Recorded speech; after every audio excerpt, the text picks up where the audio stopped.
खुल जाएंगे, राम आएंगे। मेरे झोपड़ी के भाग आज खुल जाएंगे, राम आएंगे। राम आएंगे, आएंगे, राम आएंगे। राम आएंगे, आएंगे, राम आएंगे। मेरे झोपड़ी के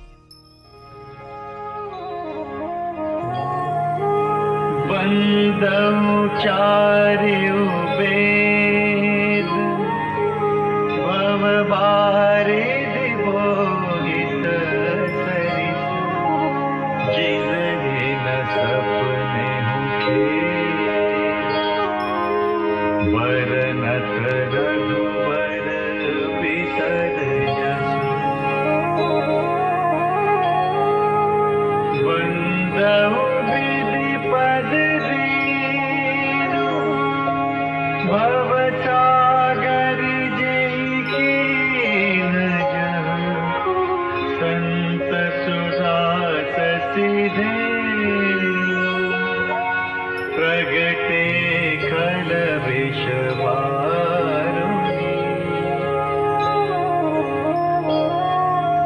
विबुध विप्रबुध ग्रह चरण बंदी कहूँ कर जोरी होई प्रसन्न पुरबहु सकल मंजू मनोरथ मोर।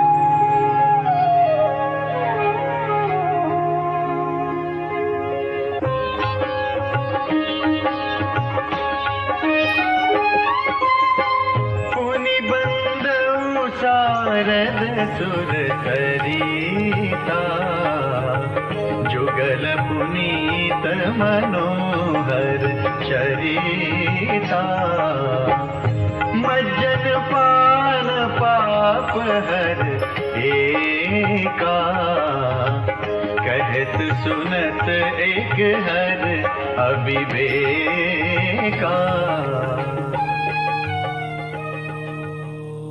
सनातन धर्म ज्ञान गंगा चैनल में आप सभी का स्वागत है।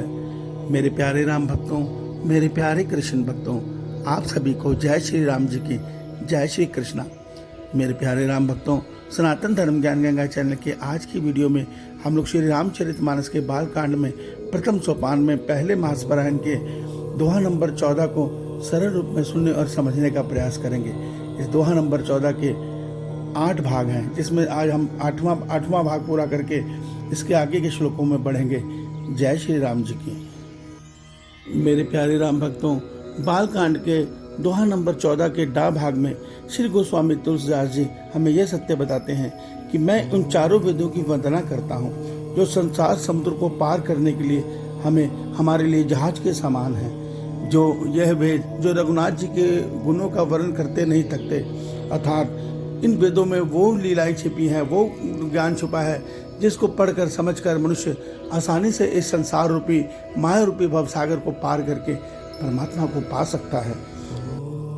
मेरे प्यारे राम भक्तों, दोहा नंबर 14 के 4 भाग में श्री गोस्वामी तुलसीदास जी ब्रह्मा जी की चरण वंदना कर रहे हैं और उनसे विनती कर रहे हैं कि आपने इतना सुंदर भवसागर बनाया है, अर्थात ये संसार बनाया है जो माया से बना है, जहाँ एक तरफ तो महान संत लोग हैं, दूसरी तरफ संसार के विषयों में भोगों में फंसे मनुष्य है, जिसमें मनुष्य जो भगवान की भक्ति भी सच्ची भक्ति भी करते हैं और विषपान मदिरा आदि करके वह विचार भी करते हैं। अर्थात यहाँ गोस्वामी तुलसी जी ये कह रहे हैं भगवान ये संसार की माया रूपी जो ये संसार है, इसको ब्रह्मा जी ने इस प्रकार रचा है जिसमें सत्य रज तम गुणों के कारण हर मनुष्य हर प्राणी अपने अपने गुणों के स्वभाव से उत्पन्न अपने प्रारब्ध के अनुसार जीवन जीने को बाध्य है।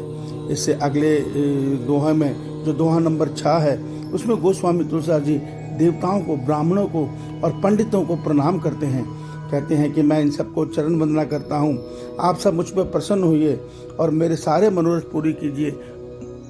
मुझे ऐसे बुद्धि और विवेक का ज्ञान का आशीर्वाद दीजिए जिसके द्वारा मैं इस महान काव्य की रचना करने में सामर्थ्य हो जाऊं। दोहा नंबर 14 के आगे जो पहली चौपाई है उसमें गोस्वामी तुलसीदास जी माँ सरस्वती जी और गंगा जी की वंदना कर रहे हैं। कह रहे हैं ये दोनों ही इस धरती पर पवित्र करने वाले हैं।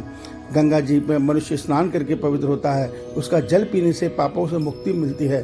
दूसरी तरफ सरस्वती जी जो वो हैं जिनकी पूजा और आराधना करने से हमें वो विद्या वो ज्ञान प्राप्त होता है जिसके द्वारा हम आसानी से अपने प्रभु की भक्ति करके इस संसार के भवसागर रूपी संसार से पार हो सकते हैं।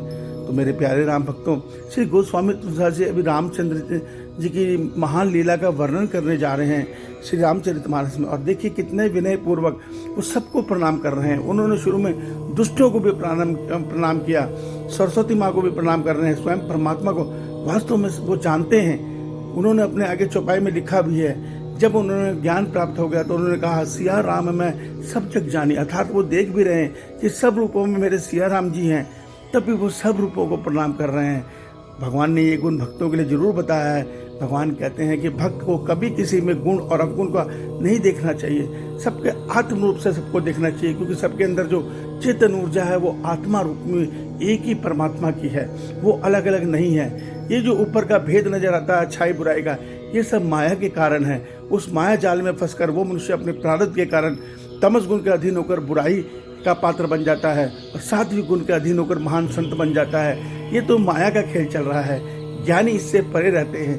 वही परिचय गोस्वामी तुलसीदास जी देते हुए सबको प्रणाम कर रहे हैं, सबकी चरण वंदना कर रहे हैं। इस सत्य को समझिए, भगवान की भक्ति पाने के लिए सरल मन और समदृष्टि होना अति आवश्यक है।